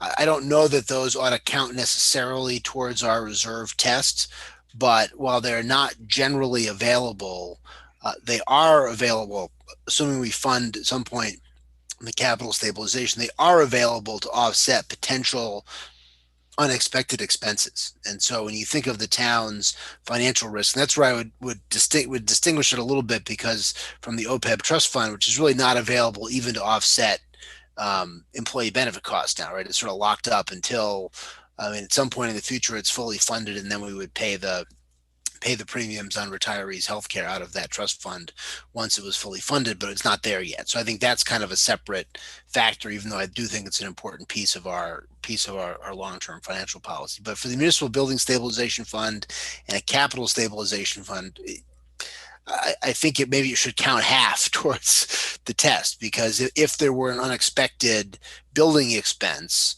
which is not unlikely, you could fund that out of that stabilization fund, and that would offset some of that shock, right? And that's the whole point of keeping the reserves, is if you have an exceptionally unusual expense, you can fund that over a year's period without kind of disrupting the rest of the budget, without having to lay a bunch of people off and the rest of it. So I do think that one kind of, because it does guard against some of the knowable risks. And I think we should have a conversation about that MSBA interest reserve fund. It probably ought to go someplace else. And we can have a further discussion about that. I mean, as I said, and I think I said this to the last meeting, my own view as to how we ought to approach this budget is I don't think there's any great magic to keeping stuff in free cash. I think we have the policy set where it is, and that's a reasonable place to keep it. And so my view would be to take that difference and to split that 1.7 million between the OPEB, the capital, and the general stabilization. And so move some of it into the capital stabilization fund, move some into OPEB, move some into general stabilization, with a larger contribution to general stabilization than we've made in previous years. We've had sort of this $200,000 annual contribution to it, which was not really tied to anything other than, I think we thought we could scrape together $200,000 for it in the budget without upsetting much of the other apple cart. And so that's sort of for the money that moves from free cash into general stabilization, that's sort of a one-to-one on the reserve test, because it's going from a general reserve to another general reserve. And I think it would establish a good precedent of a higher transfer.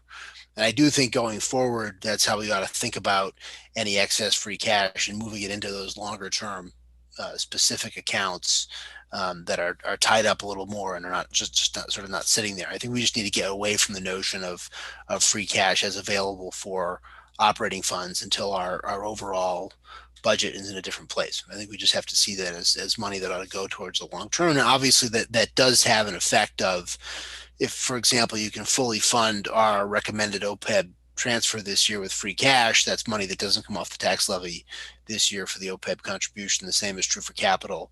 The same is true for stabilization. So to the extent we're carrying that $200,000 stabilization contribution as funded by the tax levy, let's say we make a $600,000 contribution to stabilization instead from free cash, we wouldn't have to use the tax levy this year to make that contribution. And so that's just kind of my initial thinking, but I don't think we should be thinking of using any of that free cash for anything other than kind of longer term liabilities, longer term reserves, and the rest. And we do have to start to get capital on a good footing. And I think getting in the habit of, when we both create it and then using that capital stabilization fund the way we've used the municipal building stabilization fund, would be a good practice. Hey, Mike, can I weigh in with just a slight? I agree with 80% of what you just said, especially the idea that if we have excess free cash, we should be putting into our reserve funds, not using it to just absorb operating expenses in a given year because we happen to be lucky. This is gonna sound odd coming from the OPEB trust fund chairman. We have a policy about contributing to OPEB, the OPEB trust fund, and that's on an increasing basis, going up 10% each year. So we're on the right track to get us to a level that we need to be there. I'm going to argue against putting in excess, so treating that as the policy, what we've targeted. I'm going to argue against putting in excess contribution into that fund above and beyond what I think is already a pretty responsible policy that's going to get us where we need to get over time. I wasn't saying above and beyond. Oh, when you said 600,000, I think that's well above that where was we for would be. Stabilization. I misunderstood. I was thinking we would. Okay. Yeah, because there's already some segment of that OPEB contribution has always been free cash. Yeah. And so that would be. Okay. Then I don't have it. I thought I'd heard you say put it into OPEB, and it was like, no, I don't think we should do that. The only other then I'm 95% in agreement with you, and the only 5% that I think is worth thinking about. We've customarily had at the end, last article has always been taking $500,000 out of free cash to lower the tax rate. When I first heard that, when I joined the warrant committee years ago, it's like, what the heck is this? We're using free cash to offset operating expenses. That's a bad thing. And I came to realize that when we do that, and I'm not talking about any more than that or whatever we can afford to given year, but when we do that, what we allow is a certain bit of cushion in the budgets of both the schools and, however it distributes. There's a $500,000 cushion in what we force our operating budgets to get to, which if we fail, if we the idea every year, it seems to always roll over. So each year there's about that amount. This year's an exception for what's fallen to free cash. But generally speaking, there was this little bit of cushion that was built into the budgets that we did not force the taxpayers to pay for, that said, listen, we're going to allow $500,000 out there in the budgets, but we expect the departments who don't need that money And we don't know who they are. We don't know how much they won't need. But if you don't need it, send it back down to free cash. And every year, more or less, the extra 500,000 we allowed to go toward operating expenses seemed to drop to the bottom line by the end of the year by those departments that didn't need to do it. I've never seen any organization other than this town ever have the discipline within its departments where department heads don't spend money they don't need just because they have it. That's the only reason it works, is because I kind of mostly think it's the town administrator has had the discipline where if a department head doesn't need the money, they turn it back in. They don't just burn it like you would if you're in the federal government. So the only argument I'm making there is I'm not saying it needs to be 500,000, but the idea of having that final article that allows some amount of free cash to buffer the tax rate actually, as I've seen it over the last 10 years or 10 plus years, is actually a rather unique discipline that we have that we seem to do well with, that doesn't force us to extract taxes from the taxpayers for that full amount, but also doesn't squeeze the departments to sometimes put them in spots where they don't have what they need. So guys, I don't disagree with that in theory. I think the two things that I would say is that where we are right now with our overall reserves, I think I don't know that we're in a position to do it. I think in the short term, the best thing for the town is to have those expenses, those go to longer term needs, at least the next couple of years, where we haven't funded those so well, and frankly where we've hit free cash for a lot more than $500,000 a year. I mean, that's sort of the ending article. But if you look at the history that Nick sent around, we've been well over $1 million a number of years in our free cash usage for different things. And if you went back and if we had limited ourselves to $500,000 in all of those years, we'd be in much better shape from a reserve standpoint and from and from a capital state if we didn't get there by underfunding the capital. And the reality is that's not really, it hasn't had a benefit to the taxpayers because we've always taxed to the max of the levy. So I could see an argument that there's a benefit to the taxpayers of that if our levy was always $500,000 less, or the actual taxation was $500,000 less than the levy. But I think we've only missed maxing on the levy by like $75,000 in 1 year, and there was some quirky explanation for that. So that's where I would. I mean, I agree with you in theory in that discipline, but that's where I would disagree slightly. Yeah. I think a good point on your point on the levy is well taken. And I wasn't commenting on other ways we've used free cash. I think that's. I wouldn't argue with that. I was only making the argument for what effectively is the last article in our warrant report every year. The thing I am sensitive to around what we're trying to do, and I absolutely think the town needs to do this. I'm in total agreement with our financial policies, but I am sensitive to the fact that right now and for the past couple of years, we've said, you know what, we want better financial discipline in this town. We have unfunded long-term liabilities for OPEB. We have unfunded long-term liabilities for capital maintenance. I think we've come through asking the taxpayers to lean forward in the saddle around paying for major building construction, and we're about to ask them to lean even farther forward in the saddle, undoubtedly, when we get to the school. In a way, we are asking taxpayers today to dig out of a hole that the town probably has been in for 30 years. And yes, we're going to ask, yes, we have to do that. But I'm sensitive to how much of that we're asking today's taxpayers to do. You know, I'm sensitive to how fast we're asking them to dig us out of this hole or fill in the hole. And I just want to make sure we're not being abusive about that, I guess, because it always makes sense to put the money in the reserves, but I'm sensitive to the taxpayers are also, they went through the COVID crisis too, and a lot of them, I think, didn't see great raises, and some of them saw job losses, and so I'm sensitive to that, I guess is what I'd say. Understood. So I want to second the thanks to Nick for the briefing.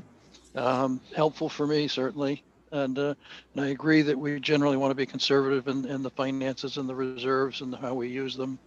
I think that's an excellent point that you make, Gus, about the impact on the residents and whether we make current residents pay for past problems, past sins, or just how we balance that. But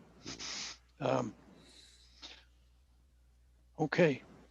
I mean, the hope is if we get ourselves organized, that the pain is spread around more, right? I mean, I think that you know, and we talk a lot about it, and I am sensitive to the impact that the tax increases have on long-term residents who've been here for a long time, and that's frequently a preeminent concern.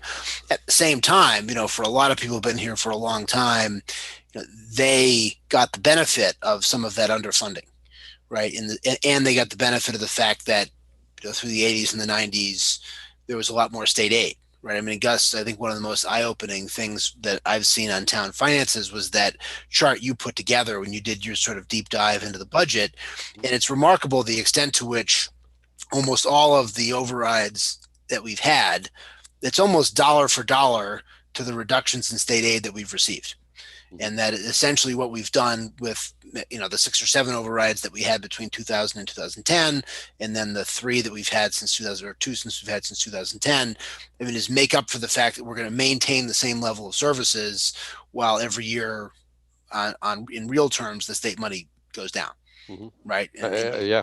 You know, and so unfortunately, and I wrestle with it. I don't have easy answers because I think we're doing the right thing to fix the long-term problems. I'm not arguing with that, but I'm frustrated with the state, and I'm getting more and more frustrated as we go. And the reason is because the attitude of the state, and even Denise Garlick has relayed this from her colleagues, saying, "You guys are affluent. You guys have plenty of money. We have people in our town that need more than you guys do." The implication of that is some of the long-term residents, it's easy to go just to retirees, but actually there's people here who live here who are not necessarily retired, who are not at the top tier on the economic totem pole. And so on one hand, we talk about we want we want a more diverse community. We want to make it affordable for people, but we're chasing our tail. Because if we're sitting there bringing people in who are, you know, of lower economic status, but we have a town where the state's pulling all the support back, and the people who can afford it say, well, that's okay. We'll just pay for it because just like the legislature, we agree, we'll just take it out of our back pockets. You're creating a town that is moving its way up that economic scale, and you can't live in it unless you want to be one of the people that the town condescendingly creates special programs for to give you help. And that's not a town. There are other towns around here that have gone down this path. It's not, you can find them. I won't call them out here, but you can find them. And what happens is the ultimate evolution is to a town that has an elite, well-off group of people looking around at each other and doing token things to help, so that we look like we're more thoughtful than we really are. And we're not there as a town. We're not there. We still have people that are of modest means that can live here, and do live here. I am very concerned about the long-term trajectory. I just am. Yeah, no, it's a challenge, and it's a challenge in a lot of places like ours, where kind of you either are sort of you're wealthy enough to get either subsidized, right, or you're you can afford to pay for the subsidy, but the in between, the middle class, it's much harder. And I think that's I mean, it comes down partially to just the funding through the property tax, right, which is regressive, but it also, frankly, you know, it gives people, you know, more control as well when that's the source of the money. And so I think that's a challenge, that's a real one. And you know, we are subject to the policy choices that are being made elsewhere, and sort of that kind of soak and subsidize model is sort of the one that for the most part the government in our state seems to prefer, as opposed to finding a different way of going about it. But it puts us in a very tough spot because you know, you don't want to cut services, because a lot of times the people who most benefit from the services are who most need them are further down the income scale. At the same time, if you're paying for, like we are, for most of the services through the tax levy, you're hitting people disproportionately.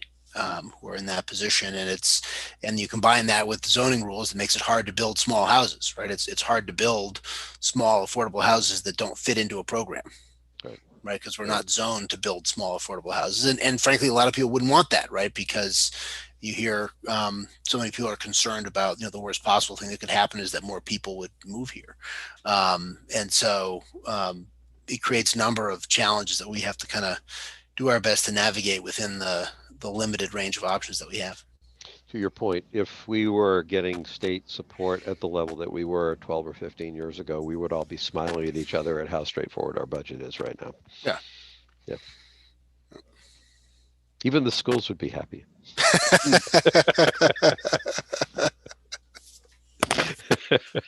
It has been a sea change the way the state has taken away the aid. Yeah, the state should look at it, because what you're basically saying is the towns that are self-sufficient, we're going to bleed you until suddenly you basically drop down in performance. Once you become dependent on us, then we'll have programs to give you to help you solve the problems that we've helped you create. It's kind of right.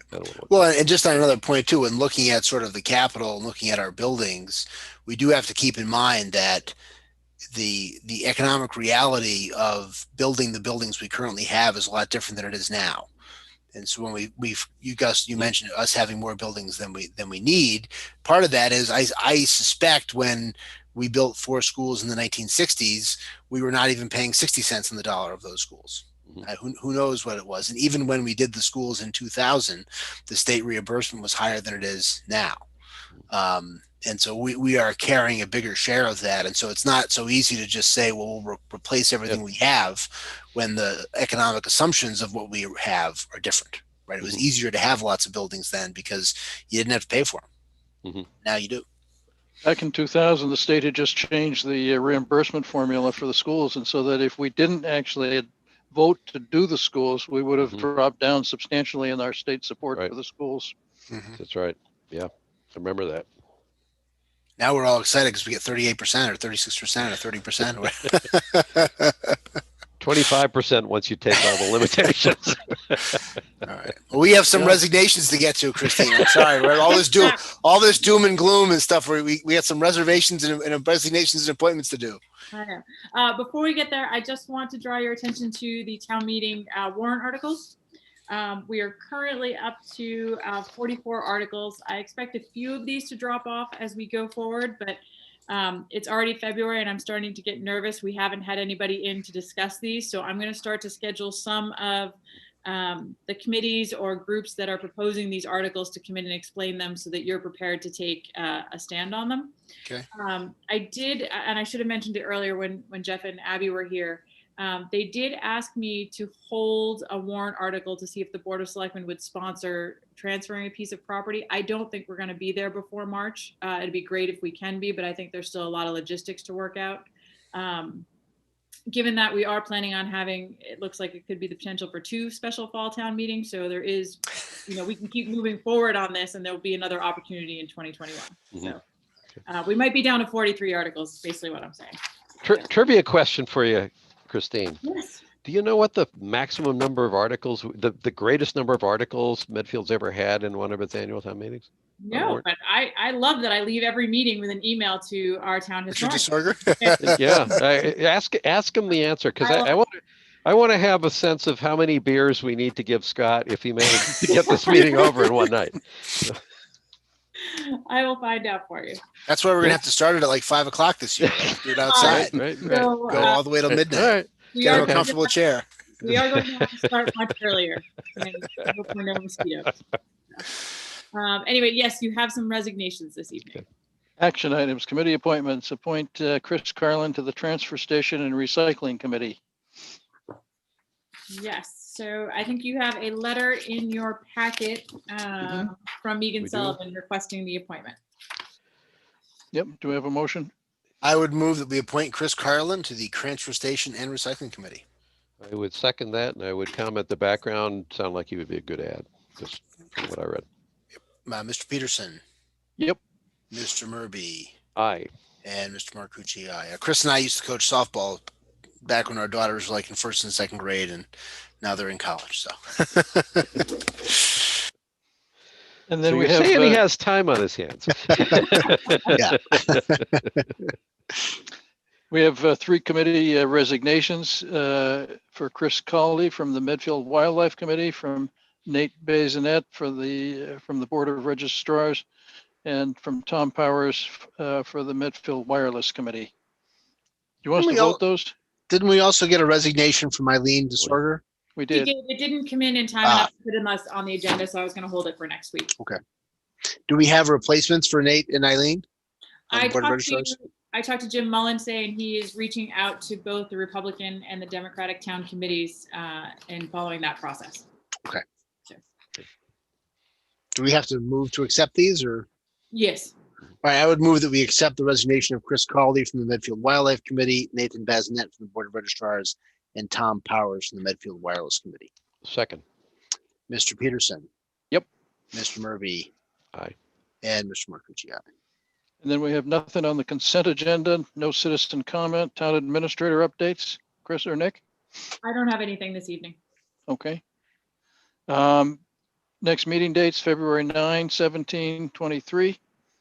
And Are we expected at that? What is the Medfield State Hospital PIP meeting? Is that one of the environmental mediations, or? One of the environmental remediations. You're not expected at it. I was just putting it on your radar. Okay. So you know, be aware of it. Okay.